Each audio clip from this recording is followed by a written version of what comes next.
여러분 안녕하세요. 반갑습니다. 지금 현재 서울 이 시간 지금 소나기가 엄청나게 내리고 있습니다. 그래서 오늘 전철도 늦고 저도 많이 늦을 줄 알았는데 방금 도착했습니다. 여러분 반갑고요. 바로 우리 강의 들어가도록 하겠습니다. 자, 강의에 앞서 우리 노래 세 곡 듣고 시작하겠습니다. 나의 조국 대한민국 건국 대통령 이승만 박사를 기념하여 만든 노래입니다. 두 번째는 혁명의 불꽃처럼 박정희 대통령 경제 부국 대통령, 그리고 메가더 장군의 인천 상륙작전을 기념하여 만든 노래 세 곡 우리 부르고 시작하도록 하겠습니다. 함께 부르겠습니다.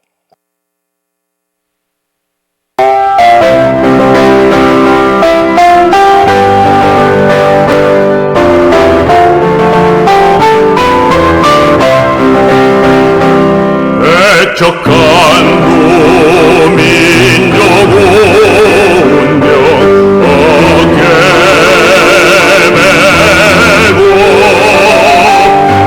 열강들의 각축 속에 독립을 이뤘네.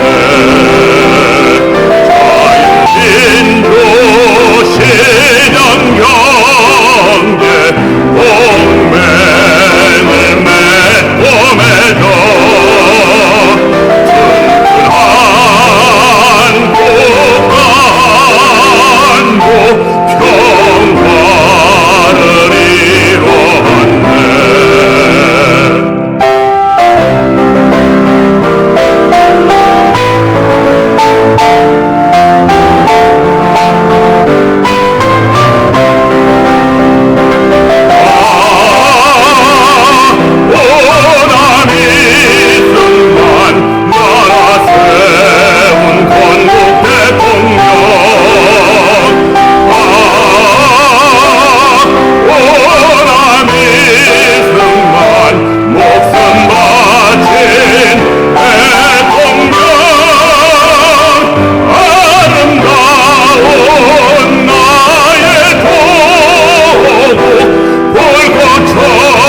목숨 바쳐 충성하고 역사 속에 보고 감격 찬란히 웃겠네. 오늘은 세계로 내일은 미래로 한겨레의 민족혼을 세계 속에 휘날려라.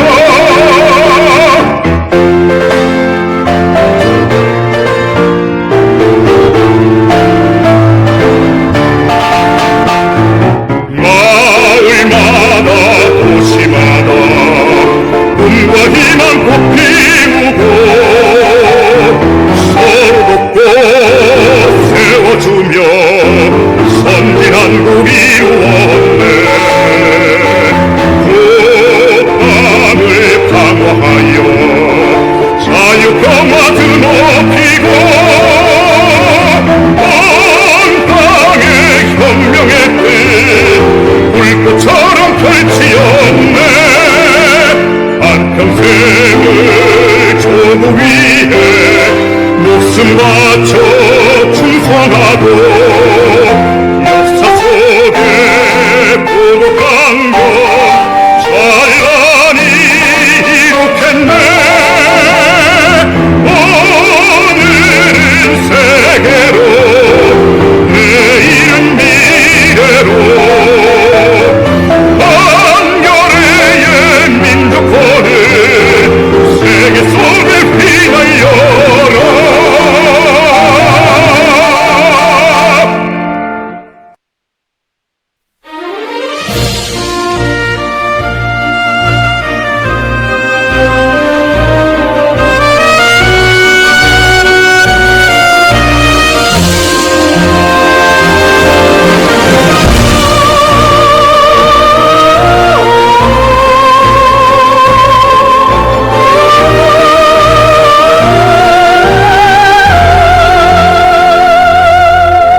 거친 바람 높은 파도 끝없어도 용맹스런 태극 깃발 꺾지 못했네. 국민들의 환호 속에 힘찬 발걸음 우리들의 가는 길 자유기 들리라. 인천의 파도여 바닷길 열어라. 자유의 노래여 하늘 높이 울려라. 한겨레의 가슴속 불꽃처럼 타올라서 지구촌의 민족혼 찬란하게 비추고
감상하신 줄 압니다.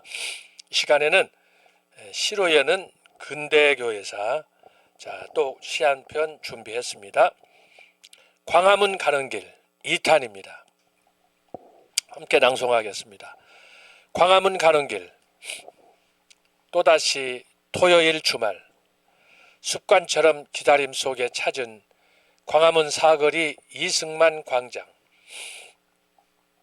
벌써 전국에서 몰려온 남녀노소 빈부 귀천 수많은 애국 시민들의 하늘 솟는 불타는 함성. 1948년 8월 15일 건국 후 지난 77년 동안 전쟁 없는 자유와 평화로 어떻게 지켜온 나라인데 인민민주공화국인지 생각하면 이것은 정말 끔찍한 배신과 모략으로 결코 용납할 수 없는 일. 우리 모두 우남의 4대 건국 이념인 자유민주주의를 위하여 다 함께 마음을 모을 때 주여 노도 광풍의 체제 전쟁에서 우리 대한 지켜주소서, 우리 인도하소서. 기도하겠습니다. 하나님 아버지 감사합니다. 가물어 메마른 땅에 오늘은 또 가을비 소나기로 넘치도록 부어주시니 감사합니다. 이렇게 소나기가 내림으로 초목이 다시 생기를 찾듯 저희들의 메마른 영혼에도 성령의 단비를 내려주셔서 다시 하나님을 향하게 하시고 우리의 마음은 늘 주님으로 감사하며 기뻐하는 삶이 되게 하여 주옵소서. 늘 주신 말씀 붙잡고 말씀대로 살아야지, 순종하며 살아야지 결심하지만 우리는 연약하여 늘 쓰러지고 자빠질 때가 많습니다. 거룩하신 아버지, 저희들을 불쌍히 여겨주셔서 주님께서 부르신 소명에 응답하도록 주님의 형상을 담도록 늘 힘쓰고 애쓰는 저희가 되게 해 주옵소서. 부족한 종 마이크를 잡고 섰지만 늘 부족함을 느낍니다. 어떻게 하면 주님을 더 사랑할까? 어떻게 하면 더 깨어 근신하며 기도할까? 어떻게 하면은 나라가 이렇게 어렵고 힘들 때 나라를 위해서 헌신하고 봉사해야 될까? 걱정하고 근심하지만 너무나 부족한 것들이 많습니다. 자비하신 아버지, 더욱더 영적으로 깨어 기도하며 특별히 우리 정교도 신학원 학우들을 위하여 말씀을 준비할 때 철저하게 잘 준비하여 우리 학우들 뿐만 아니라 듣는 우리 모든 다른 유튜브 우리 청취자들에게도 감동을 주는 그런 말씀이 되게 하여 주옵소서. 오늘도 귀한 강의를 시작합니다. 연약한 종 붙들어 주시고 듣는 우리 모두에게 크신 은혜로 함께하여 주옵소서. 모든 것 주님께 맡기며 예수님의 이름으로 기도합나이다. 아멘. 자, 지난 시간에 우리는 기독교 2000년 역사 속에 초대교회 500년, 초대교회 500년 동안 일어난 사건들이 엄청나게 많습니다. 그걸 다 여러분한테 설명하자면 예수님께서 오신 사건, 또 예수님께서 제자들을 부르신 그 사건들, 또 제자들이 전 세계로 흩어져서 순교한 일들 등등 해서 로마 제국 황제들의 통치, 또 그런 가운데서 기독교가 공인받고 또 정착하고 또 그런 가운데서 정통과 이단의 시비가 생기고 이런 등등의 이야기들이 너무나 많습니다. 그런 것들을 제가 초대교회의 500년을 4가지 주제로 엮어서 말씀을 드렸습니다. 그래서 이 4가지 주제, 성경과 정경의 채택, 이것은 제가 여러 번 말씀했지만 기독교사를 강조하는, 강의하는 모든 분들이, 심지어 초대교회를 강의하는 분들도 이걸 놓치고 있는 것을 제가 확인했어요. 가장 중요한 거, 기독교 2000년사의 가장 중요한 게 뭐냐? 성경을 하나님 우리에게 선물로 주신 거예요. 이거 망각하면 다른 것들은 물어볼 필요도 없어요. 그래서 제가 기독교 역사를 연구하다가 초대교회사의 가장 큰 유산이 뭐냐? 성경을 저와 여러분에게 선물로 준 거예요. 그것이 66권이다. 구약 39권, 신약 27권, 66권. 왜 66권이냐? 라고 하는 것은 이사야서 66권의 기초에서 소위 말하면 그림자와 실체, 예언과 성취로 구약과 신약이 하나로 통합된 그 역사가 바로 우리가 가지고 있는 정경 66권이다 라는 것을 말씀을 드렸습니다. 두 번째는 뭐였습니까? 성경은 있는데 성경을 두고 해석하는 입장이 다 다른 거예요. 그래서 제가 지난주에 말씀드렸잖아요. 교회에서 수양회를 갔다. 아침이나 저녁에 일어나서 그룹으로 큐티를 한다. 뭐 말씀을 묵상한다. 등등 할 때 똑같은 본문을 가지고 이야기하는 걸 나누다 보면 이야기가 다 다르다 그랬잖아요.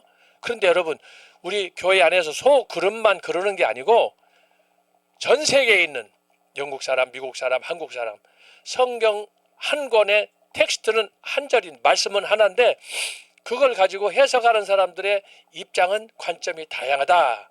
그래서 여러분 영국 도서관에 가보면 성경 하나를 놓고 주석들이 시대별로 나와 있는데 주석의 내용이 같은 건 하나도 없어요. 다 달라요.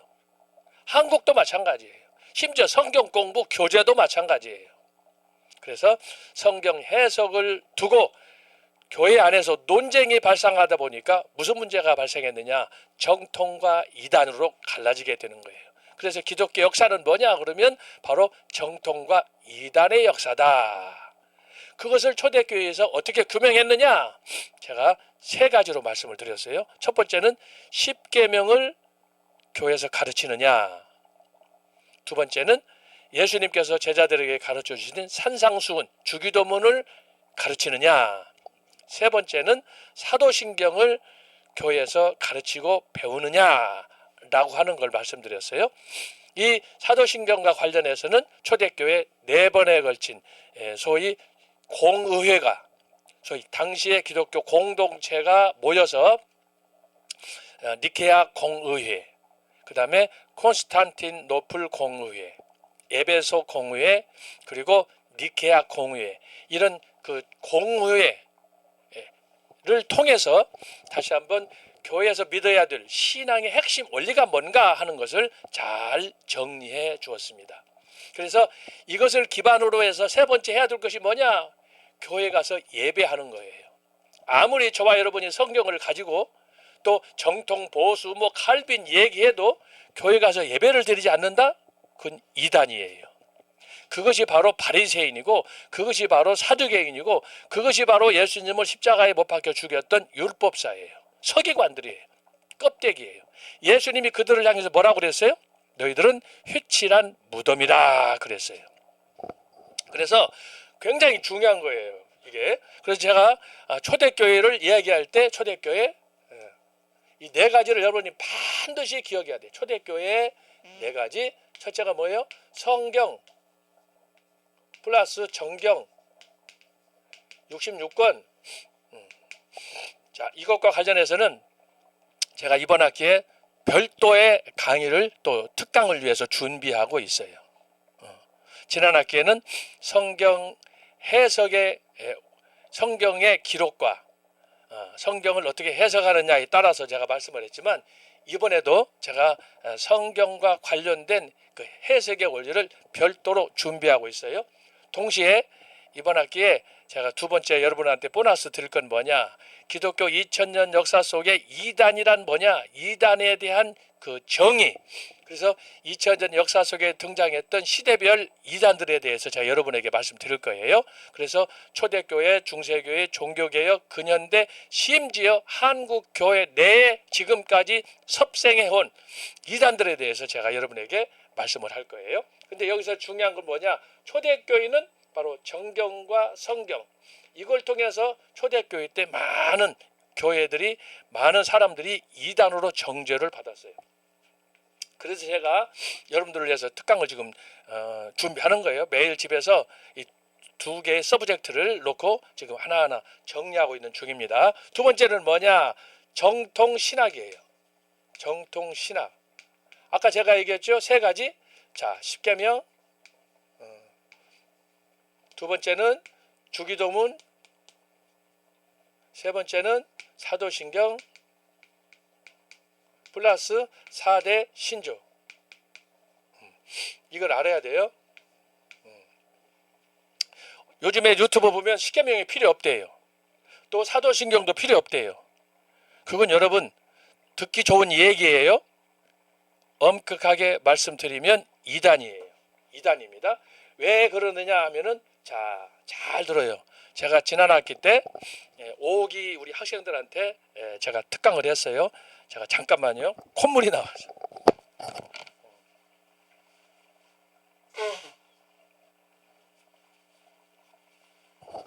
죄송합니다. 자, 교회에서 왜 성경 정경 66권 정통신학 이걸 강조하느냐 그러면 기독교 역사는 크게 두 맥락에서 발전되는 거예요. 하나가 뭐냐 그러면은 전통이에요. 전통. 전통. 영어로는 트레디션이에요. 트레디션이에요. 이 전통이란 뭐냐?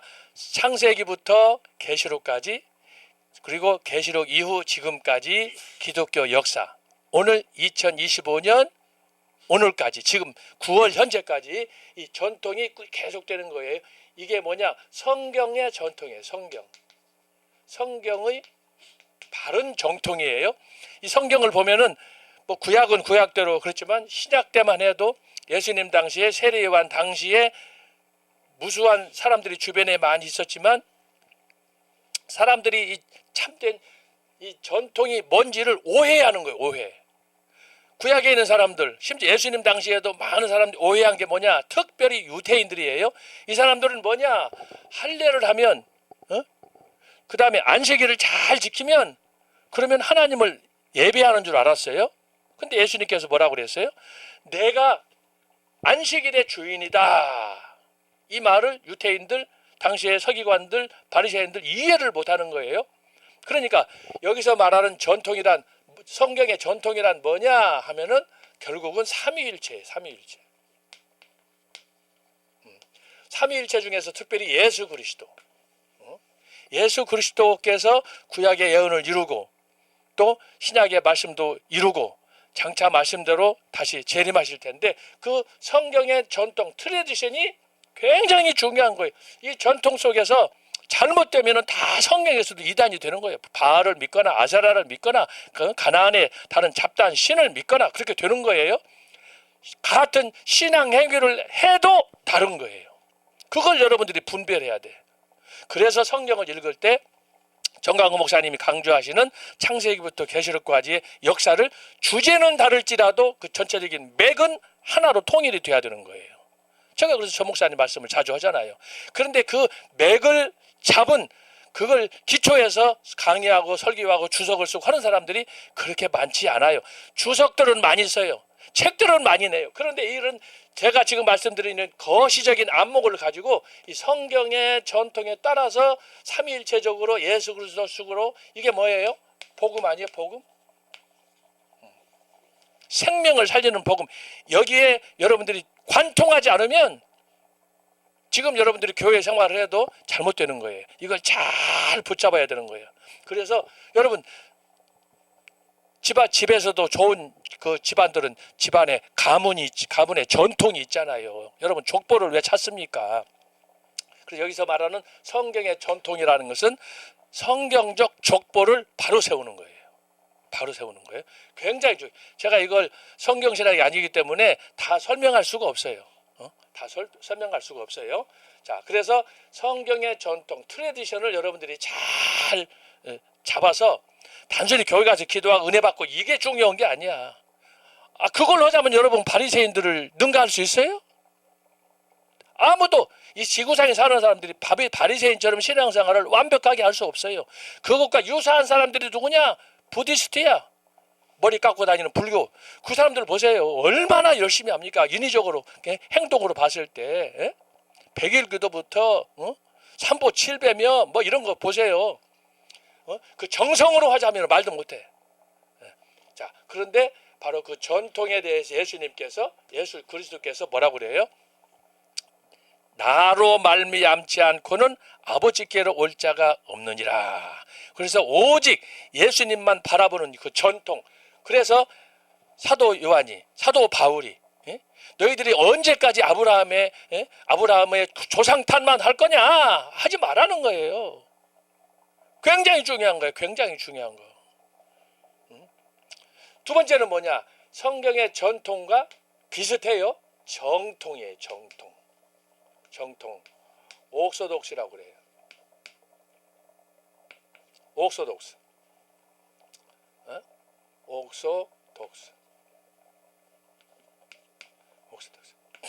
자, 이것을 여러분이 잘 생각해야 돼요. 자, 전통은 가문과 같아, 족보와 같은 거예요. 그런데 여기 정통은 뭐냐? 이와 똑같아요. 마치 철도로 말하면 양 레일과 같은 거예요. 이 두 가지가 1번과 2번이 같이 가야 돼요. 같이. 자, 전통도 좋아야 되고 정통은 뭐예요? 그 안에 있는 말씀이야. 말씀. 성경에 있는 말씀 뭐예요? 그것이 언약이고 그것이 구속이에요. 구속. 이것을 이탈하면 안 되는 거예요. 그래서 제가 말씀을 연구하고 기독교 역사를 연구하다가 창세기부터 계시록까지 그리고 기독교 2000년 역사를 쭉 봤을 때 가장 중요한 게 뭐냐? 이 두 가지로 압축할 수 있는 거예요. 이 두 가지로 압축할 수 있어요. 이것을 신학적으로 다르게 표현하면 그게 뭐냐? 이것을 가리켜서 소위 그리스도의 왕권이다 그래요. 왕권. 자, 전통, 정통. 여기에 핵심이 뭐냐 하면은 그리스도의 왕권이에요. 이것이 창세기부터 계시록까지 꾸준히 제가 지난 시간에 말씀했죠. 기독교 역사는 창세기부터 계시록까지 두 개의 축으로 전개된다. 하나님의 나라와 사탄의 나라다라고 하는 거예요. 항상 대립관계예요. 이것이 성경에만 있는 게 아니고 기독교 2000년 역사 속에서 계속 등장하는데 기독교 2000년 역사 예를 들면은 초대교회 하면은 로마 황제가 왕권을 주도하는 거예요. 그런데 여기에 맞선 소수의 기독교 공동체는 뭐냐 하면은 로마 황제가 진정한 왕이 아니라는 거예요. 누구예요? 그리스도가 예수님께서 말씀하신 것처럼 십자가의 명패에 달린 것처럼 빌라도가 묻잖아요. 네가 유대인의 왕이냐? 맞다 그러잖아요. 그런 거예요.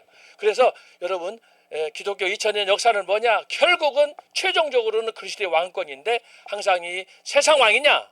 아니면 하나님 나라의 그리스도의 왕권을 붙잡느냐? 이 둘 간의 대립이야. 이것이 초대교회에서는 로마 황제의 그 황제관과 그 권력과 통치력과 예수 그리스도가 대립이 되고 중세로 가게 되면 중세에서는 교황이 왕이야. 교황이.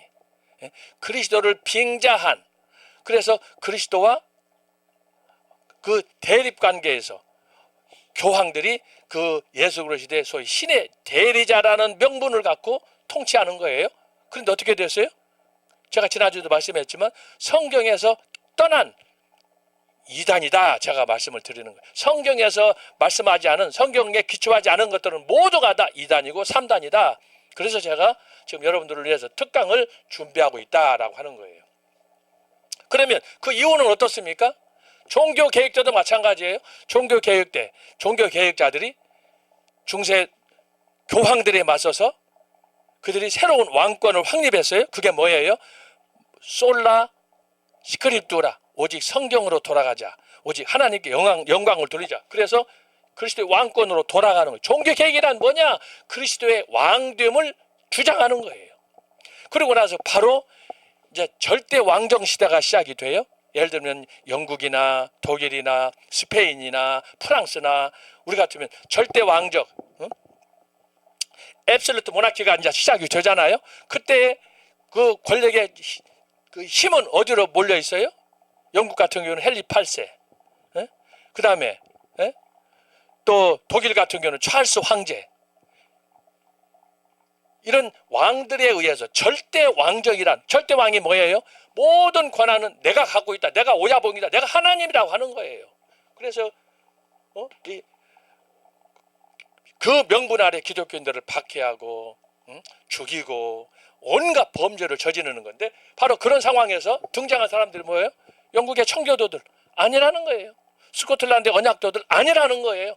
그래서 그때 당시에 등장한 새로운 용어가 뭐냐? 디바인 라이트 오브 크라이스트, 그리스도께서만이 오직 유일한 통치자다. 그래서 절대 왕정하고 맞서는 거예요. 그래서 많은 사람들이 순교 당하는 거예요. 청교도들이 영국에서, 스코틀랜드에서는 언약도들이 순교를 당하는 거예요. 그 핵심이 뭐예요? 그리스도의 왕권 회복을 위해서 절대 왕정에 맞서서 투쟁하는 거예요. 그 이후에 어떻습니까? 그 이후에도 똑같은 역사예요. 그래서 여러분이 이것을 잘 알아야 된다, 이 말씀이에요. 그래서 두 번째가 뭐냐? 성경에 기초한 정통신학. 이 정통신학이 굉장히 중요한데, 이 정통을 찾으려면 어디로 가야 되느냐? 전통, 족보가 정확해야 돼. 족보. 저는요, 그래서 제가 기독교 역사를 가르치지만 기독교 역사의 핵심이 뭐냐? 족보 논쟁이에요. 족보. 그래서 이 족보라는 것은 거짓말을 쓰면 안 되잖아요. 유장하면 안 되잖아요. 그래서 이것을 쭉 보는 거예요. 그랬더니 이 두 가지가 거기에 들어가 있는 거야. 참된 트루 트레디션, 그 다음에 트루 옥소독시, 이 두 가지가 항상 균형을 이루면서 가야 이것이 성경적이고 이게 만점짜리가 되는 거예요. 두 가지를 잘 붙어야 돼. 전통만 붙잡아도 안 돼요. 정통만, 옥소독시만 붙잡아도 안 되는 거예요. 이 두 가지가 같은 맥락으로 가야 돼요. 그래야 그리스도의 왕권, 그리스도와 복음과 우리가 만날 수 있는 거예요. 자, 그렇게 하고 이것이 어디로 가야 되느냐? 예배를 통해서 나타나야 돼. 예배. 성경을 갖고 이렇게 정통 신앙 뭐 이거 다 했는데 교회 가서 예배를 안 드린다? 그 이단이 되는 거예요. 이단이 뭐 다른 게 아니에요. 예배를 드리면서 동시에 뭐 해야 돼요? 제가 지난주에 말씀해, 예배를 드리지만 그 안에 간첩들, 스파이들이 있다, 이 말이에요. 그게 뭐예요? 다 보니까 죄인들이야. 교회 와서 함께 찬양하고 예배를 드리는데, 어제도 그제도 보니까 어떤 총회에서는 지금 난리가 나고 총대를 사기를 치고 목사를 막 뭐 오전에 뭐 이름 부르고 오후에 안수 주고 그랬다는 거 아니에요. 정말 더럽게 창피하고 말이야, 이게. 그래서 그런 사람들을 위해서 뭐 해야 돼요? 징계. 예배를 우리가 드리는 것이 굉장히 중요하지만, 그럼에도 불구하고 우리 마음속에 있는 모든 허물과 죄악들을 다 내려놓을 수 있어야 돼. 근데 그것이 잘 안 된단 말이죠. 그런 사람들을 위해서 만든 징계가 뭐냐? 그래서 헌법이야, 헌법. 나라에서는 헌법. 근데 이 나라에서는 헌법인데 이 헌법을 어겨놓은 사람들이 지금 일부 정치 지도자들 있잖아요. 대통령부터 수많은 총리부터 해가지고 그래, 이 사람들이 지금 범법자로 징벌을 받아야 되는데 지금 당당하게 거리를 오가고 있어요. 이거 환장할 일이에요. 교회에서도 마찬가지야. 교회에서도 하나님 앞에 경건하게 예배를 드리고 하나님 앞에 순종하면서 복종하는 삶을 살아야 되는데 거기에 목사라는 사람들이 더 뻔뻔해. 예? 그러니까 세상을 이야기할, 세상을 탓할 이유가 없는 거야. 목사 새끼들이 그러고 있는데 뭐 정치인들이 누가 뭐 유행 가서 어땠네, 이 말 할 수 있어요? 지금 이게 한국 교회의 이 영적 레벨이, 이 도덕적인 기준이 완전히 바닥이야. 완전히 바닥. 정말 교회 가서 예배는 왜 드리는지 모르겠어. 자, 그래서 여러분 이것을 초대교회에서 잘 제도화해 주는 거예요. 그래서 신약 성경이 중요하고 또 성경이 나타난 그런 징벌에 관한, 초대교회 때는 즉각적으로 벌을 내려버렸잖아요. 대표적인 게 바로 아나니아와 삽비라 사건 아닙니까? 구약에도 마찬가지예요. 자, 네 번째는 뭐냐 하면은, 결국은 자, 이렇게 성경을 갖고 신학도 정통이고 예배도 잘 드리지만 우문 안에 개구리가 되면 안 되는 거예요. 그래서 실천이 중요한 거예요. 실천. 이게 목회예요, 목회 전도. 그 다음에 구제. 이거 안 하면 안 되는 거예요. 세 가지. 1번, 2번, 3번은 잘해. 4번을 안 하면 뭘 안 하느냐. 예수님의 지상명령 마태복음 28장 19, 20절. 땅끝까지 이르러 제자를 삼으라. 이걸 안 하는 거예요. 그러면 어떻게 되는 거예요? 반쪽 신앙이 되는 거예요. 반쪽 신앙. 그래서 이 네 번째가 중요한 거예요. 그래서 이 세 가지는 개인적으로 조용히 묵상하고 예배하고 할 수 있지만 네 번째는 뭐냐? 심지어 이방 국가에게도 나가서 전도하고 선교하고 어떤 경우에는 그 전도하다가 순교도 당하잖아요. 그런 일을 당하는 거예요. 이걸 종합적으로 했을 때, 초대교회를 종합적으로 묶었을 때 한마디로 말하면 뭐냐 하면은 희생과 순교야, 순교. 초대교회 500년이 이걸 물려준 거예요. 그래서 여러분이 항상 생각할 때마다 초대교회 하게 되면은 이 네 가지 이것을 머릿속에 기억을 해야 돼. 가장 중요한 게 뭐냐? 제가 첫 번째 성경 정경이라고 그러잖아요. 이거 성경 학자들도 잘 안 하는 얘기예요. 그만큼 우리가 예수 그리스도를 통해서 구약의 계시가 완성되어서 우리가 예수님을 통해서 구원을 받는 십자가의 복음, 그것이 바로 이 성경 아닙니까? 이것을 우리가 믿는 것, 이것을 초대교회가 확증해서 우리에게 주었다는 거야. 그래서 성경이 66권이 이렇게 채택돼서 우리한테 주어졌지만 그게 하루아침에 된 게 아니에요.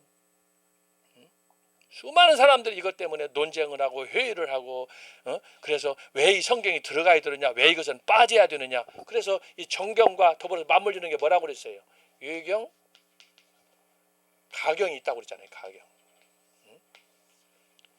그래서 바로 이 성경 정경 때문에 제가 여기서 얘기하는 거예요. 성경의 소위 전통을 따르는 거, 성경이 무엇을 말하는가, 정통을 따르는 거, 좌로나 우로 치우치지 않는 그 예수 그리스도의 복음, 이게 중요하다 이 말이에요. 이게 중요하다. 그래서 네 번째는 뭐냐?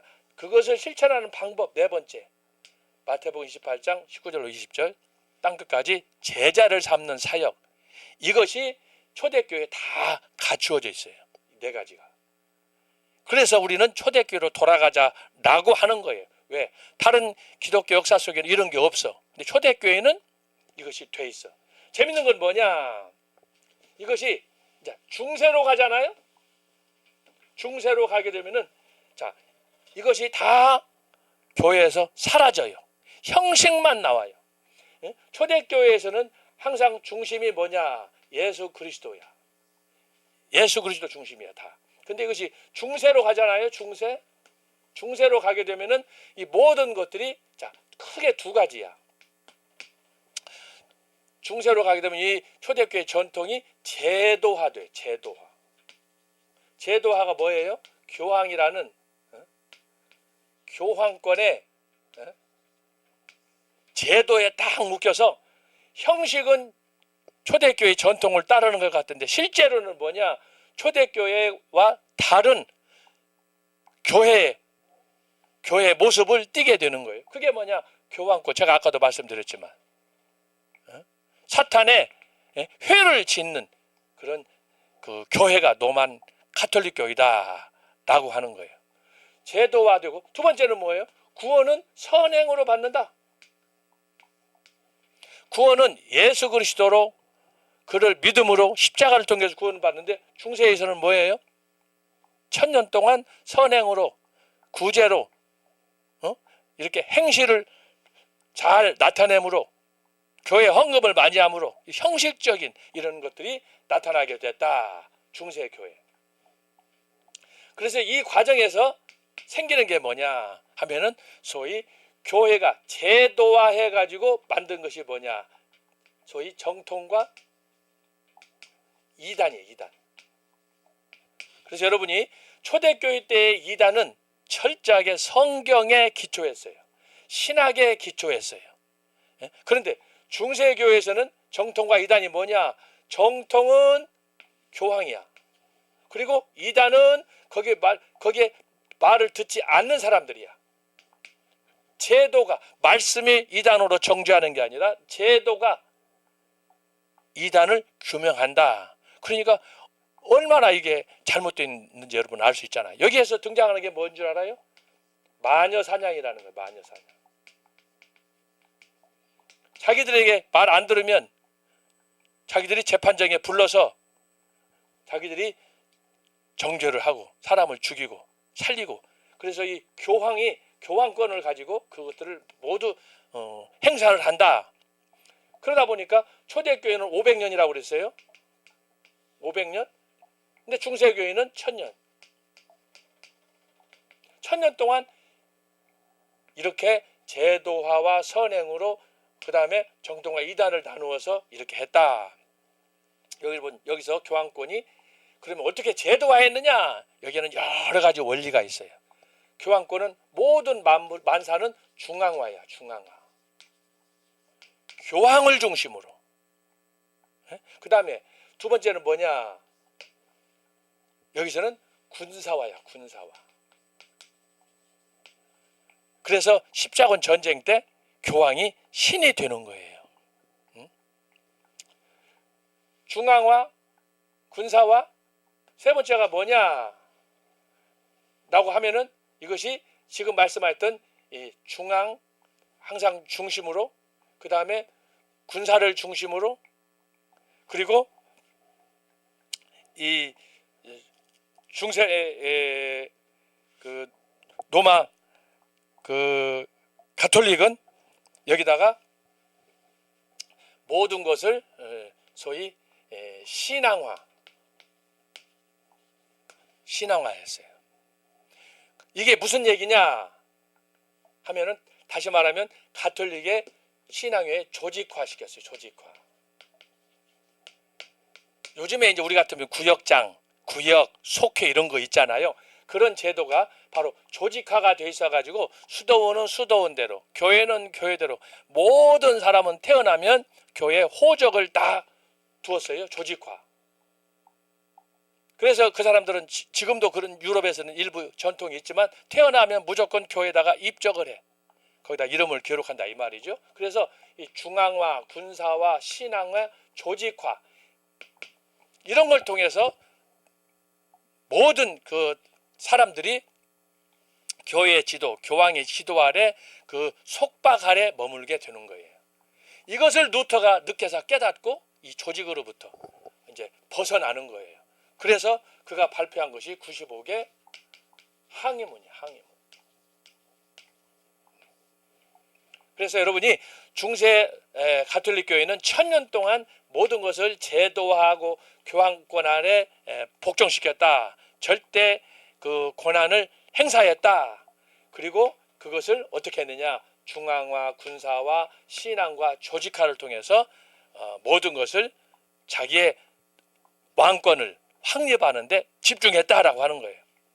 자, 이것이 중세 교회 1000년이라고 한다면 여기서부터 이제 나가는 것이 뭐예요? 이게 종교 개혁이야. 종교 개혁. 종교 개혁은 마틴 루터로부터 제가 해석한 종교 개혁사는 50년이라고 그랬어요. 50년. 자, 초대교회가 500년, 중세교회가 1000년, 종교 개혁은 50년이다. 50년인데 그 기간은 언제냐? 1517년에서 1574년. 1574년이에요. 자, 1517년은 뭐예요? 마틴 루터가 종교 개혁을 한 95개 항해문, 루터의 개혁. 그 다음에 1574년은 스코틀랜드 개혁자 낙스의 사망. 그래서 이 1517년 마틴 루터는 개혁의 1기, 중간에 칼빈, 여기는 2기, 그 다음에 마지막 1574년 낙스의 사망은 3기. 이렇게 구분이 되는 거예요. 그래서 종교개혁은 50년 동안 진행이 됐는데 주목할 것은 뭐냐 하면은, 자, 로마 가톨릭 교회가 이렇게 했던 이 교황 중심의 중앙화, 군사화, 신앙화, 조직화, 이것은 뭐냐? 인위적인 제도다. 그래서 종교개혁자 어떻게 했어요? 중세 1000년을 점프해가지고 어디로 가느냐? 초대교회로 돌아가는 거예요. 그래서 종교개혁자들은 중세를 초월해가지고 중세교회를 따르면 다 죽어. 다 망해요. 그래서 초대교회로 돌아가자. 그 첫 번째가 뭐예요? 오직 성경 신앙으로 가는 거예요. 두 번째는 뭐예요? 칼빈 신학. 여러분 지금 우리가 칼빈 신학 청교도 하잖아요. 그게 다 여기에 기초하는 중세 로마 가톨릭 교회는 없어요. 그래서 종교 개혁자들이 바로 이 정통 신학으로는 어디요? 초대교회로 말하면 성 어거스틴으로 돌아가자. 더 멀리는 사도 바울의 신앙으로 돌아가자. 사도 바울의 신앙이란 뭐냐? 십자가의 신앙이다. 그래서 종교 개혁자들이 어떻게 해요? 아까 말씀드린 것처럼 마틴 루터, 헐드리, 쯔빙글리, 존 칼빈, 존 낙서 이 사람들이 어디로 돌아갔어요? 중세를 점프해가지고 초대교회로 돌아갔다. 초대교회로 가서 신기한 게 뭐냐? 중세교회가 이걸 다 놓쳤어. 중세교회가 이것을 다 놓쳤어요. 놓쳤는데 종교개혁자들은 네 가지를 다 회복을 했어요. 그래서 종교개혁이 굉장히 중요한 거예요. 성경 정경, 두 번째는 정통신학, 십계명, 주기도문, 사도신경, 칼빈의 기독교 강요를 보면 바로 십계명과 주기도문 해설이 들어가 있어요. 대단한 거예요. 대단해. 그 옛날에. 그래 놓고 세 번째는 뭐예요? 칼빈이랑 루터랑 낙스랑 이 사람들이 예배를 위해서 어떻게 했어요? 신앙 고백서를 만들었어요. 어떻게 우리가 예배를 해야 되느냐? 카테키즘을 만들었어요. 주일 학생들을 위해서 만들었어요. 특별히 예배 모범을 만들어서 예배 절차를 쭉 순서대로. 그래서 지금도 여러분 책을 보게 되면 제네바에서 칼빈이 예배했던 예배 순서가 나와 있어요. 시편을 부르고 말씀을 읽고 말씀을 낭송하고 말씀을 설교하고 하는 그 절차들이 쭉 나와 있어요. 그래서 어떻게 했느냐? 예배의 회복. 중세 때는 예복이 뭐라고 그랬어요? 주로 의식화되어 있어. 제도화되어 있어. 미사를 드리는 거야. 그런데 바로 종교개혁자들이 예배를 회복했어요. 예배 회복이 가장 중요한 게 뭐냐? 예배의 핵심은 항상 말씀을 바로 전달하는 거예요. 강단에서 말씀을 바르게 선포하는 거예요. 뭐 전설 따라 삼찰 하는 게 아니에요. 뭐 가수들 뭐 이런 영화 배우들 불러다가 세워가지고 연설 듣는 게 아니에요. 예배의 핵심은 뭐냐? 예수 그리스도께서 왜 십자가에서 죽으셨는가? 죽은 다음에 왜 그가 땅에 묻혔는가? 왜 그가 부활하여 하늘로 승천했는가? 이거 예수님이 가르쳐주신 메시지예요. 그걸 선포를 해야 되는 거예요. 그래서 예배에서는 뭘 해야 되느냐? 항상 예수 그리스도의 십자가와 그의 장사 진행과 부활을 설교해야 되는 거예요. 그게 설교의 그 새 토막이라고 그러잖아요. 가장 중요한 거예요. 자, 그리고 종교 개혁자들 어떻게 했어요? 중세 교황이나 중세 수도사들은 어떻게 했어요? 선행으로 구원받는다 해놓고는 어떻게 했어요? 실제로는 자기들이 희생을 하지 않는 거예요. 그런데 종교 개혁자들이 루터, 칼빈, 쯔빙글리, 낙스 이 사람들 어떻게 했어요? 자, 4번이 뭐예요? 실천적인 목회를 했어요. 실천적인 목회. 그래서 교회를 새롭게 갱신하고 그래서 레포메이션인 거야. 교회를 새롭게 리모델링해서 그래서 교회 안에 답답해했던 성도들에게 영적으로 각성시켜서 성경을 설교 풀이하고 그래서 비로소 종교개혁에 의해서 설교다운 설교가 시작이 된 거예요. 그 전통이 지금까지 우리에게 나와 있는 거예요. 그래서 제가 바로 전통이 중요하다라고 그러잖아요. 예수님 당시에 전통을 주장했던 바리새인처럼 하면 안 된다는 거예요. 그래서 전통도 여러 가지가 있지만 우리는 성경적인 전통을 붙잡아야 된다라고 하는 거예요. 지금 제가. 종교개혁이 끝났어요. 50년 동안. 그 다음에 이제 시작되는 것이 뭐냐? 그러면 아까 말씀드린 근대 교회사, 현대 교회사가 되는데 근대에서 현대로 가면서 어떤 결과가 발생하느냐? 희한한 일이 벌어졌어요. 자, 이걸 지우겠어요? 자, 지우고 내가 정리를 할 거예요.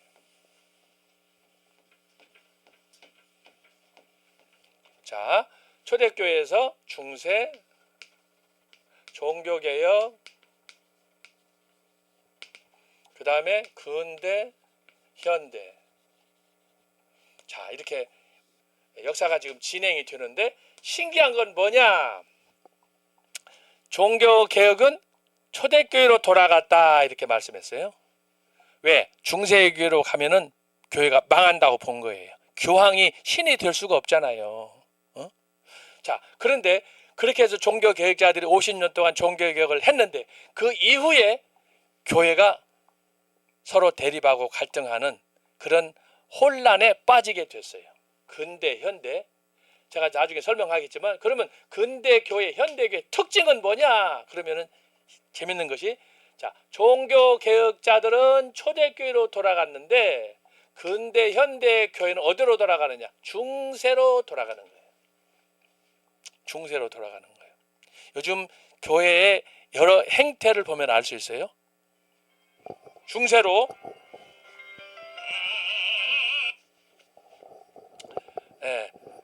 그래서 지금 교회는 근대 현대 교회는 종교개혁으로 돌아가야 되는데 종교개혁이 아니에요. 어디로 가? 중세교회로 돌아간다. 중세교회로 가는 거예요. 그럼 중세교회로 가면 어떻게 돼요? 희망이 없어요. 희망이 없어요. 중세교회는 어둠의 시대라고 말씀을 했잖아요. 그래서 교회가 하나님의 이름을 도용해서 범죄하고 그리고 사치하고 명분을 하나님을 위해서 한다고 하지만 그걸로 인해서 전쟁을 일으키고 많은 사람을 죽이는 이런 일들을 자행하게 되는 거예요. 그래서 여러분이 기독교 2000년사를 보면서 바로 이런 모습들을 큰 그림으로 봐야 돼요. 초대교회, 중세교회, 종교개혁, 근현대교회. 그래서 결국은 뭐냐? 왕권이에요. 왕권.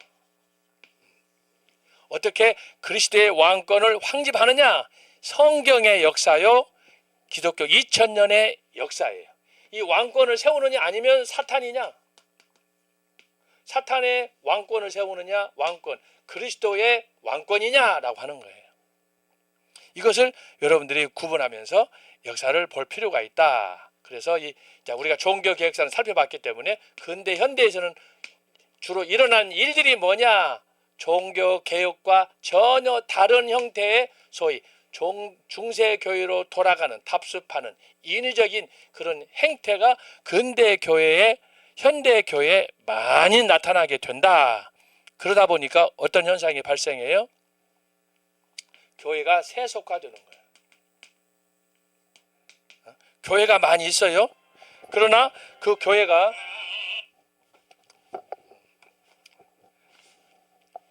이 교회가 이렇게 범죄하고 타락하면서 세속화되면서 이제 사회의 지탄을 받는 그런 교회로 전락했다라고 하는 거예요.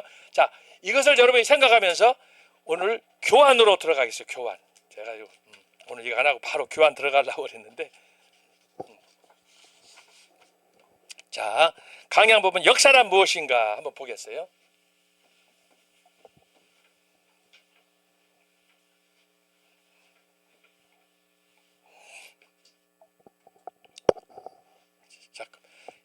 자, 보시면 1번 역사란 무엇이냐. 제가 이것을 지금 이야기한 것들을 쭉 이제 성경으로 제가 정리를 했기 때문에 읽으면서 여러분이 정리가 될 거예요.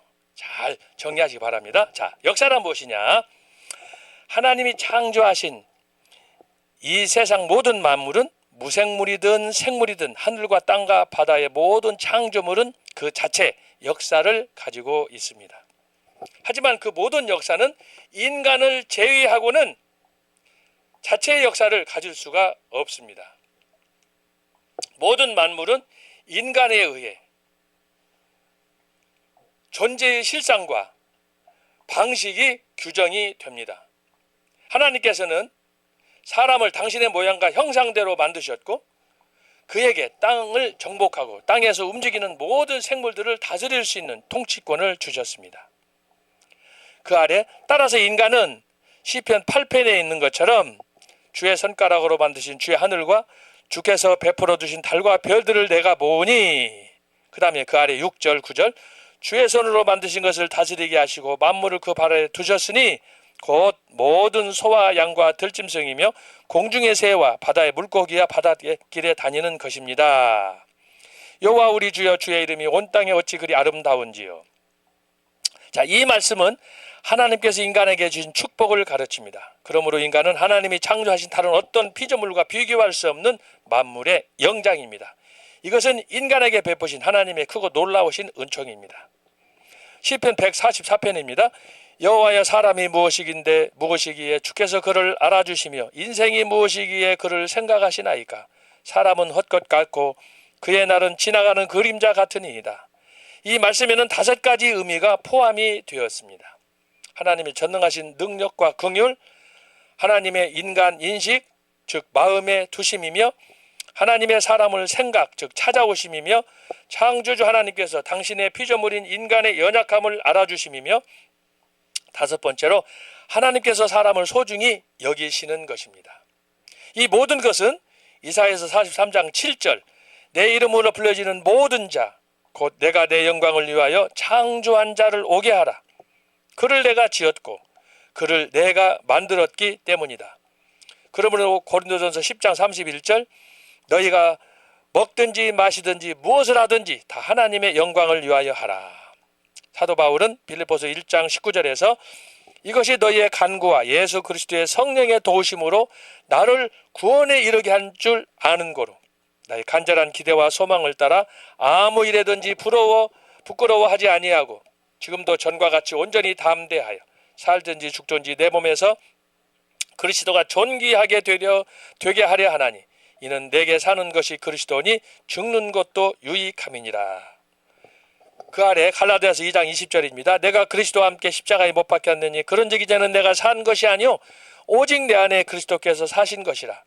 이제 내가 육체 가운데 사는 것은 나를 사랑하사 나를 위하여 자기 자신을 버리신 하나님의 아들을 믿는 믿음 안에서 사는 것이라. 자, 이것이 뭐냐? 어떻게 인간이 살아야 되느냐라고 하는 것을 얘기를 했어요. 자, 그 다음 줄. 그런데 현대의 다양한 학문 분야에서 인문과학은 인간의 참된 가치와 진리를 전수하고 창의적이고 균형 있는 전인적 인재를 양성하는 것입니다. 주로 역사, 철학, 문예, 언어, 교육을 다룹니다. 사회과학은 사회의 발전을 위해 창의적이고 실천적인 인재를 양성하는 것을 목표로 하고 있습니다. 주로 법학, 행정, 미디어 등을 취급합니다. 한편 자연과학은 우주, 지구, 생명, 물질 등 자연의 근본 원리를 탐구하는 학문입니다. 이것은 과학기술의 발전과 인류의 미래를 이끄는 중요한 분야입니다. 주된 분야로는 수학, 물리학, 화학, 생명과학, 지구과학 등입니다. 그리고 의학계열은 의예과, 의학과, 한의학과, 예능 분야는 모델학과를 포함하여 다양한 음악과 스포츠가 포함이 되었습니다. 자, 간략히 고찰한 대로 역사는 인문과학의 한 분야로 필자는 역사에 대한 다양한 정의보다는 성경이 가르치는 정의를 필자 나름대로 간략히 정의를 하였습니다. 신명기 32장에 보면 옛날을 기억하라. 역대 연대를 생각하라. 내 아버지에게 물으라. 그가 내게 설명할 것이요. 내 어른들에게 물으라. 그들이 내게 말하리라. 지극히 높으신 자가 민족들에게 기업을 주실 때에 인종을 나누실 때에 이스라엘 자손의 수요대로 백성들의 경계를 정하셨도다. 여호와의 분깃은 자기 백성이라. 야곱은 그가 택하신 기업이로다. 한마디로 말하면 역사의 중심과 주체는 선민 이스라엘, 구원받은 하나님의 자녀인 것입니다. 자, 그 아래 건너뛰겠습니다. 아브라함의 후손 이스라엘이 약속을 따라서 지도자 모세와 함께 출애굽한 후 그의 후계자 여호수아가 젖과 꿀이 흐르는 약속의 땅 가나안을 정복하고 그 땅을 분배받는 것입니다. 그 후 사사시대와 왕정시대, 포로시대와 포로 시대를 거친 후 마지막으로 창세기 3장 15절 여인의 후손인 예수 그리스도가 십자가에서 죽으심으로 언약을 성취하는 내용입니다. 이것이 바로 창세기에서 계시록이 가르치는 계시의 말씀, 즉 구원의 역사입니다.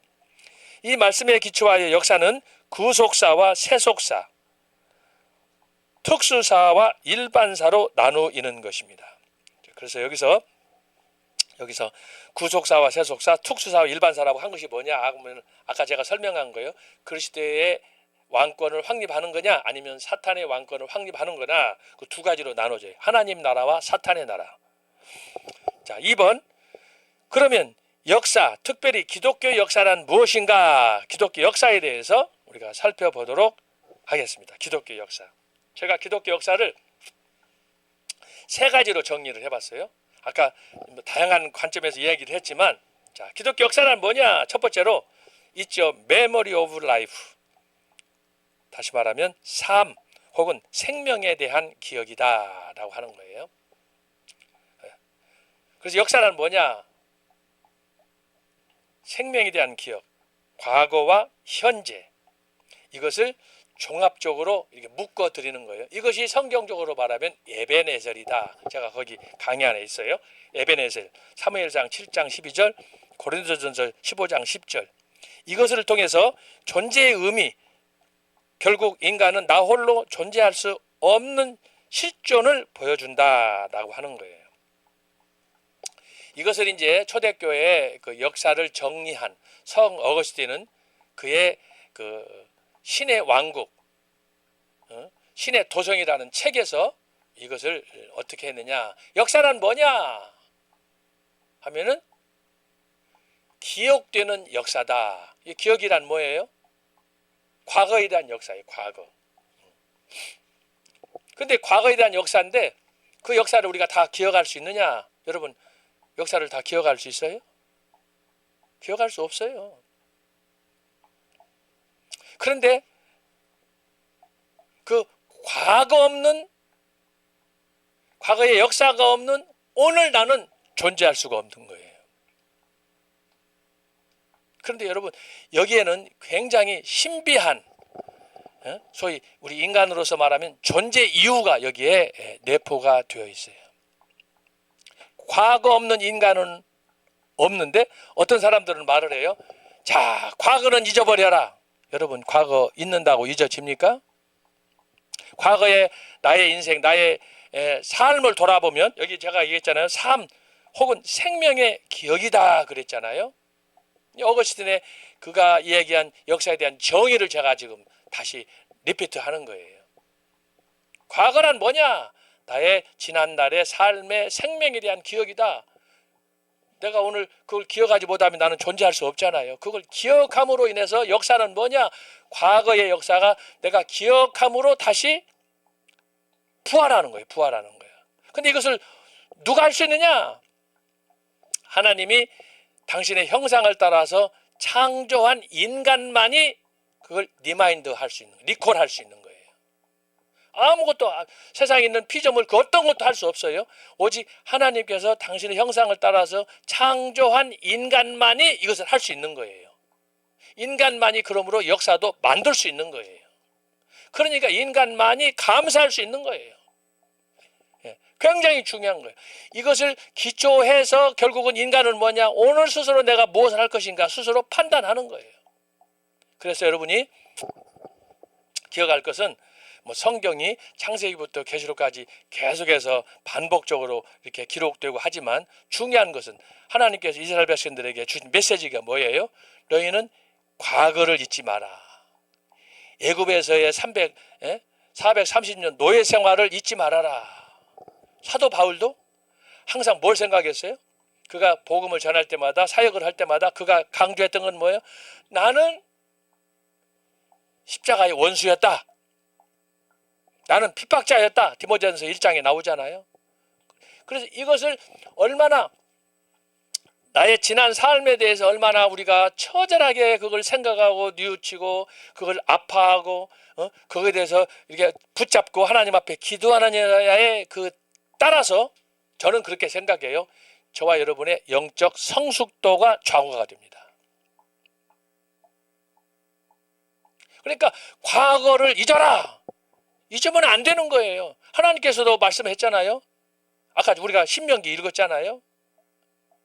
기억하라 그러잖아요. 아까 우리가 읽은 말씀 신명기.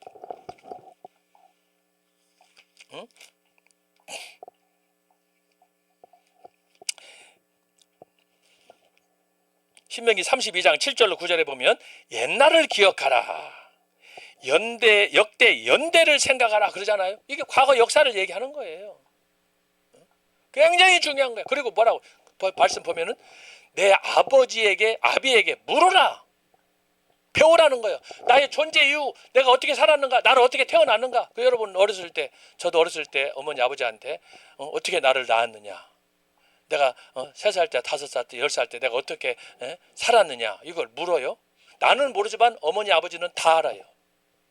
여기 기록에 있잖아요. 그가 내게 설명을 할 것이요 내 어른들에게 물으라 그들이 내게 이르리로다. 이거 굉장히 중요한 거야. 그래서 우리가 이 과거를 잊어버리면 안 되는 거예요. 그런데 이스라엘을 보세요. 이스라엘 얼마나 자주 광야 40년도 마찬가지지만 애굽에서의 430년 동안 그 아주 지긋지긋한 삶은 아닙니까? 근데 그때로 돌아가자고 그러고 엉뚱하니 그렇게 이 얘기를 하고 하나님의 마음에다가 막 염장을 지르고 말이야. 다 필요 없다는 거지. 자, 그러면은 안 된다는 거예요. 그래서 오늘 여기 1번에서 이야기하는 이점 메모리 오브 라이프는 뭐냐? 내가 어떻게 지난날 어떤 삶 속에 살아왔는가? 저는 이것을 생각하면서 뭐 그동안 뭐 여러분들에게 할 얘기가 너무너무 많지만 제가 영국 가기 전에는 한 번은 수영 배우다가 죽을 뻔했어요. 수영을 물을 제가 그렇게 무서워했어요. 수영 배운다고 하다가 물에 빠져가지고 수영도 못 오는 놈이 수영을 배운다고 물속에 들어갔으니 제일로 겁나는 게 뭐예요? 발이 땅바닥에 닿아야 되는데 물속에서 붕붕 떠가지고 있으니까 막 물만 그냥 몸만 먹고 말이야. 나는 죽는 줄 알았어요. 지금도 그 생각만 하면 그때 장면이 머리에 생생하게 딱 떠올라요. 그것뿐이 아니에요. 영국 가서 유학 생활을 하는데 한 번은 친구가 와가지고 저는 차가 없었는데 선교사가 차를 가지고 런던에서부터 이제 스코틀랜드 에버든까지 왔는데 저한테 연락이 왔어요. 야, 어떻게 지내냐? 우리랑 같이 우리 가족과 함께 스코틀랜드 저 하일랜드 한번 여행을 가자. 한 번도 구경 다닌 적이 없는데 친구 목사가 와가지고 같이 가자고 그래갖고 차를 탔잖아요. 야, 얼마나 이 친구가 이게 차를 운전을 하는데 앞에 차가 없으니까 얼마나 엑셀레이터를 세게 밟아버렸는지 막 차가 달리는데 갑자기 언덕이 나오는 거 언덕이. 그러니까 앞에서 오는 차가 안 보이잖아요. 언덕을 올라가야 되니까. 언덕 정상에 딱 올라가는 순간에 저쪽 반대편에서 한 8톤짜리인지 12톤짜리인지 엄청난 짐차가 저 앞에서 막 고속도로로 달려서 오는데 이야, 나는 충돌해서 현장에서 죽는 줄 알았어요. 그래서 그 순간에 눈을 딱 감았어요. 아이고, 그 보는 순간 나는 죽었구나. 그런데 이야, 그렇게 쌩쌩하던 우리 친구 목사 차가 어떻게 순간에 그걸 보고 차를 삘까다해서 오른쪽으로 살짝 돌리는 바람에 그 사고 안 나고 피할 수 있었어요. 얼마나 그때 심장이 출렁했는지. 그래서 그 위기를 넘긴 다음에 친구 목사한테 나는 이제는 죽는구나 하고 순간 하나님 앞에 주여 하고 기도했는데 살아났어. 뭐 그런 것뿐만 아니에요. 제가 얘기했잖아요. 석사학위 박사학위 하다가 12번 쓰러져서 죽을 뻔했다고 그랬잖아요. 근데 저만 그러냐 말이죠. 여러분들 안 그래요? 응? 여러분들 유학 안 가신 분들 서울에 있으면서 시골에 있든지 서울에 있든지 자식을 키우면서 직장생활하면서 가정생활하면서 여러분 한번 가만히 생각해 보세요. 서유한 교수가 12번 죽었다 살아났다면 여러분들도 12번이 아니라 24번 매 순간이 위기 속에서 하나님께서 저와 여러분을 구원해 주셔서 저는 그래서 늘 그 생각을 해요. 너무너무 감사해. 너무너무 감사해. 그런데 재밌는 건 뭐냐? 그 수많은 위기를 통해서 오늘 내가 존재한다. 그러니까 어떻게 내가 그 과거를 잊느냐? 사도 바울의 같은 경우는 담에석은 절대 잊을 수가 없는 거야. 담에석은 잊을 수가 없는 거야. 스데반을 죽이고도 양이 안 차서 담에색에 일부 크리스찬들이 거기에 도피해가지고 거기서 신앙생활을 한다고 그러니까 그 사람들을 또 살기등등해가지고 죽이러 가잖아요. 그러다가 도상에서 예수님을 만난 거야. 한 번도 예수님 만난 적이 없는데 예수님이 나타나가지고 당신은 누굽니까? 나는 네가 핍박하는 예수다. 그 한마디에 사도 바울이 KO 돼가지고 녹다운 돼가지고 그 이후로 주님을 붙잡고 십자가 붙잡고 헌신한 거 아니겠습니까? 그래서 사도 바울에게 담에색은 뭐냐? 평생 잊을 수 없는 마치 아편과 같은 거예요. 그는 절대 딱 붙잡혀가지고. 그래서 디모데 저기 빌립보서 3장 14절에 보면 내가 표대를 당겨서 달려간다. 오직 그리스도만이 그가 생각하는 거야. 과거 없는 현재는 없어요. 이스라엘도 마찬가지야. 오늘 저 여러분이 신앙생활도 마찬가지야. 왜 우리가 애국운동하면서 정광 목사님 중심으로 광화문에서 이렇게 주말마다 행사도 하고 전국을 돌면서 하느냐? 우리는 적어도 부족하지만 어떻게 이승만 박사가 나라를 건국해가지고 1948년 8월 15일 그 다음에 1950년 6.25 인천 상륙작전, 여러분 그 한 순간순간이 지금 우리가 생각하니까 그러지 그때 당시에는 먹을 것도 없고 잠잘 것도 없고 아무것도 없어요. 여러분 지금부터 100년 전에 서울을 봤더니 서울은 완전히 맨 땅이야. 가끔씩 유튜브에 보세요. 100년 전 조선시대의 삶은 어땠는가. 옷 입은 복장을 한번 보세요. 집을 한번 보세요. 어디가 기와집이라도 제대로 있어요? 초가집 그것만 해도 감사하지. 응? 그러던 나라가 100년이 지난 후에 그것도 6.25를 겪었어.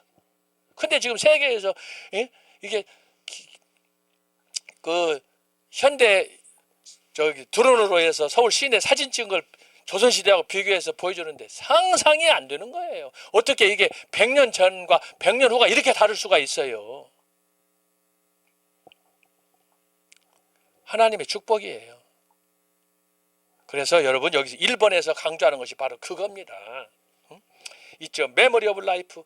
저와 여러분의 삶을, 오늘 나의 삶은 과거 없이는 존재할 수가 없는 거예요. 과거 실패도 있고 좌절도 있고 상처도 있고 배신도 있고, 그러나 그것이 여러분을 만든 거예요. 그것 때문에 내가 존재하는 거예요. 제가 얘기했잖아요. 내가 12번 죽었다 살아났다 그러잖아요. 그것이 나에게는 약이 되는 거야. 약이 되는 거야. 그것이 사도 바울에게 약이 된 거야. 그러니까 절대로 예수님을 포기할 수 없어. 그러니까 사도 바울이 나의 나 된 것은 하나님의 은혜다. 그렇습니다. 그래서 제가 얘기했잖아요.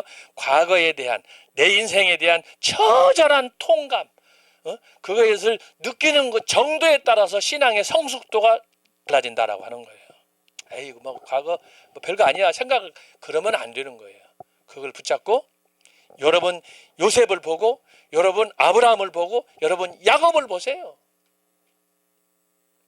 창세기 마지막 47장에서 야곱이 그러잖아요. 바로왕 앞에 가가지고 당신 나이가 몇 살이냐? 그러니까 자기가 얘기하는 거예요. 나는 험악한 인생을 살았다. 여러분 그 한마디에 그 말 속에 야곱의 인생이 압축된 거예요. 그걸 여러분들이 알아야 돼요. 자, 두 번째는 뭐예요? 두 번째는 있지요. 프리센트 챌린지예요. 자, 이걸 잘 알고 나야, 자, 오늘 내가 방향을 어디로 잡을 것인가? 지금 이 순간 도전적인 삶을 사는 거예요. 과거에 대한 깨달음이 없으면 도전할 수 없어요. 바보 같은 삶을 사는 거예요. 버러지 같은 삶을 사는 거예요. 생각 없이 사는 거예요. 이건 동물적인 삶이에요. 근데 여러분, 오늘 과거에 대한 처절한 자기각성이 있는 사람이 살아가는 오늘은 어떠냐? 처절한 거예요. 도전적인 거예요. 그래서 여러분이 이것을 기억해야 됩니다. 자, 보겠어요. 2번 있죠. 프레젠트 챌린지, 현재적 도전이다. 현재적 존재는 곧 미래를 향한 도전으로 나의 미래적 자화상입니다. 이것이 뭐냐? 임마누엘이다. 임마누엘이 뭐예요? 예수 그리스도가 나와 함께 하신다라는 거 아니에요? 하나님이 나와 함께 하시다라고 하는 거 아니에요? 이것은 뭐예요? 과거에 대한 하나님의 은혜를 간직한, 기억한 사람에게 하나님이 주시는 은혜예요. 그게 임마누엘이에요. 에베네셀은 뭐예요? 하나님께서 부족하지만 나를 여기까지 인도하셨다. 과거와 현재의 실제예요. 에베네셀. 현재는 뭐예요? 그 하나님이 오늘 나와 함께 하신다. 나를 잊지 않으신다. 그러므로 나는 도전적이다. 모든 역사 속에 이게 나타나는 거예요. 성경의 모든 역사가 에베네셀이고, 신약에 와서는 예수님의 역사가, 기독교 역사가 임마누엘이고, 그것을 여러분들이 알고 살아가야 되는 거예요.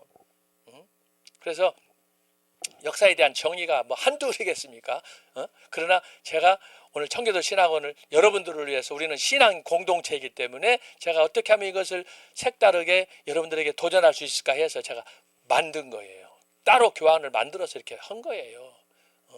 학자들이 얼마나 과거는 어떻고 현재는 어떻고 역사는 어떻고 설명한 한둘입니까? 당장 영국의 캠브리지 대학교 교수를 했던 이에치 카 같은 경우 제가 초대교회에서 다 쓴 얘기예요. 그러나 그런 것들을 빼버리고 성경을 통해서 실제적으로 우리가 도전을 받아야 되는 내용이 뭐냐? 그래서 내가 지금 이 얘기하는 거예요. 그래서 성경적인 역사가 세 가지로 정리가 되는 거예요. 에베네셀, 두 번째는 임마누엘, 세 번째는 뭐냐? 여기 보면 여호와 이레예요. 3번 봐. It's a mission for dedication. 헌신을 위한 사명, 순교적 헌신입니다. 이것은 아까 제가 초대교회사 얘기했지만 초대교회사의 네 가지 원리 중에 마지막이 뭐예요? 실천. 실천의 하이라이트가 뭐냐? 꼭지점이 순교신앙이라고 그랬잖아요. 여기서 말하는 거예요. 그래서 헌신을 위한 사명, 순교적 헌신이다. 이는 여호와 이레로 성취되는 것입니다. 비록 우리가 순교를 당하고 그리스도를 위해서 피 흘림을 당하지만 그 끝은 뭐냐? 사도 바울이 한 얘기예요. 생명의 면류관을 받는다. 면류관도 한두 가지가 아니야. 의의 면류관, 생명의 면류관, 영광의 면류관 많이 있지만 제가 뭐 오늘 면류관 강의하는 시간이 아니니까 하나만 딱 한 거예요. 그것이 뭐예요? 생명의 면류관을 얻으리라. 생명의 면류관? 예수께서 말씀했어요. 내가 곧 길이요 진리요 생명이니. 그래서 예수 신앙으로 가야 되는 거예요, 여러분. 예수 신앙으로. 그래서 제가 역사를 이렇게 정리를 했어요. 기독교 역사는 뭐냐? 세 가지 테마예요. 자, 에베네셀이에요. 하나님께서 여기까지 인도하셨다. 여러분 지난 과거를 한번 돌아보세요. 30년이 됐든 혹은 50년, 60년이 됐든 저기 미국에서는 권사님 연세가 80대 중반이 되시는데도 제 강의를 들어요. 오늘 또 이렇게 와서 보니까 1기, 2기, 3기, 4기 심지어 독일에서도 제 강의를 듣는 분 여기 쭉 지금 댓글 올라오는 거 제가 보고 있어요. 그렇습니다.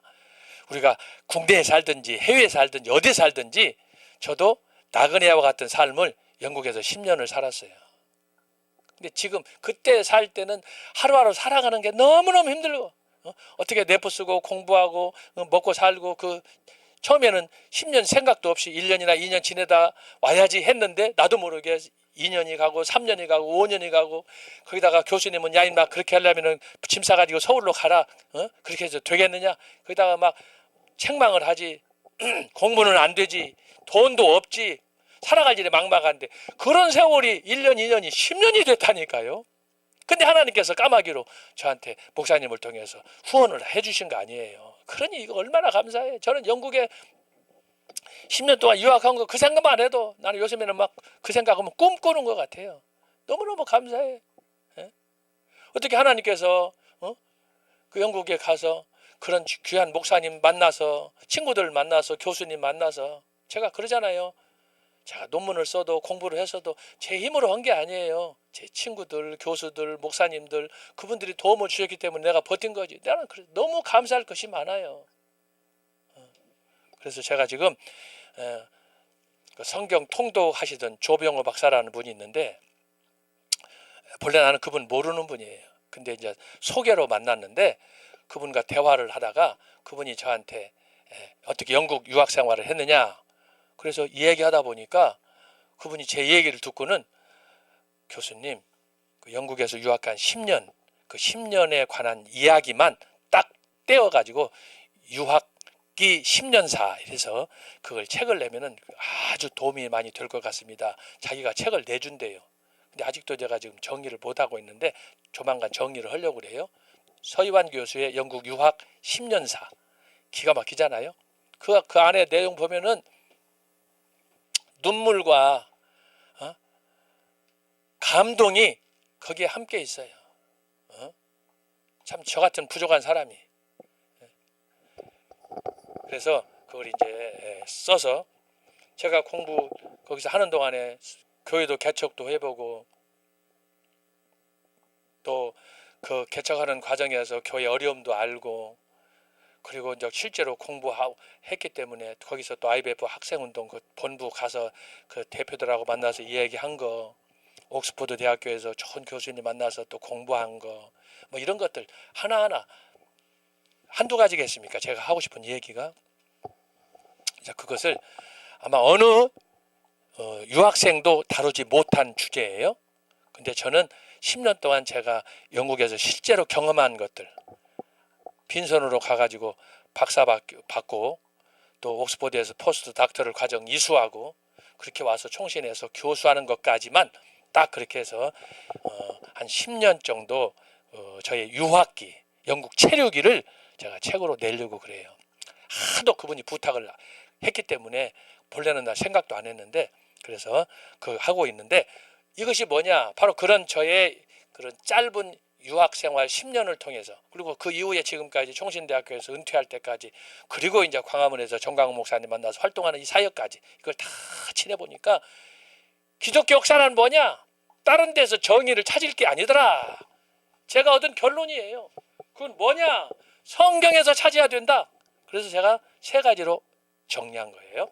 자, 정리하고 마치겠어요. 첫 번째는 뭐예요? 있죠. 메모리 오브 라이프. 에베네셀이더라. 하나님께서 여기까지 인도하셨다. 하나님께서 이스라엘을 여기까지 인도하셨다. 지금까지 인도하셔요. 심지어 지금 중동에서 하마스, 이란, 이스라엘이 전쟁을 하고 있지만 지금까지 그곳에 하나님이 함께 하신다. 오늘은 우리와 함께 하신다라고 하는 거예요. 두 번째는 뭐예요? 있죠. 프레젠트 챌린지. 현재적 도전이에요. 그 하나님이 오늘 이스라엘의 전쟁을 통해서 우리에게 도전을 하고, 우리는 지금 부정선거, 뭐 가짜 대통령 하고 하지만 그런 치열한 대립과 갈등 속에서 오늘 우리는 광화문에서 애국운동 도전을 하는 거예요. 이거 그러는 거예요. 과거 없는, 그런 이유 없는, 동지 없는 도전은 없어요. 세 번째는 뭐예요? 그럼에도 불구하고 있죠. 미션 포 데디케이션. 우리는 어떻게 해야 돼요? 하나님만 바라보는, 그 나라를 위해 헌신하는 그런 믿음으로 나아가야 된다라고 하는 거예요. 그래서 우리는 결코 포기하면 안 돼요. 이 말씀 붙잡고 세 가지예요. 여러분, 성경적으로 말하면 세 가지만 기억해. 에베네셀, 임마누엘, 그리고 여호와 이레. 여호와 이레가 뭐예요? 하나님이 준비하시는 거예요. 내일 일은 난 몰라요. 내일 일은 난 몰라요. 그렇습니다. 그러나 하나님이 준비하신다. 기도하고 마치겠습니다. 하나님 아버지 감사합니다. 오늘따라 소나기가 주룩주룩 쏟아지는 날, 오늘도 저희들은 감사와 기쁨으로 강의를 경청하였습니다. 자비하신 아버지, 오늘 말씀을 들은 것처럼 기독교 2000년 역사를 토막토막 한 시대의 특징들을 잘 우리가 이해할 수 있게 하시고, 그것을 통해서 오늘 마지막 결론으로 우리가 에베네셀, 임마누엘, 여호와 이레로 기독교 역사를 새롭게 정의해 싸우니, 이 말씀 붙잡고 사도 바울처럼 또 모세처럼 그리고 또 여호수아처럼 우리가 신앙으로 매진할 수 있도록 도와주시고, 이 시대에 하나님이 요구하시는 종들로 쓰임받는 귀한 사역자들 되도록 인도해 주옵소서. 나라가 한치 앞을 예측할 수가 없습니다. 주여, 우리 대한민국 기억하여 주시고, 우리 이승만 박사의 건국 정신 4대 이념으로 돌아가서 다시 한번 이 고난 환난의 역경을 극복하고 다시 세계 속에 부상하는 대한민국이 되도록, 특별히 한미동맹의 결속 속에 대한민국이 기독교 국가로 나아갈 수 있도록 인도해 주옵소서. 그 중심에 우리 정광훈 목사님 세워주셨사오니 주께서 힘주시고, 우리 청교도 신학원 학우들이 어디에 있든지 믿음의 동지로 한 몸이 되어서 기도원의 300명 용사 이상의 3,000명, 3만 명의 역사를 이룰 수 있도록 주여 인도해 주옵소서. 감사하고 예수님의 이름으로 기도하옵나이다. 아멘. 감사합니다.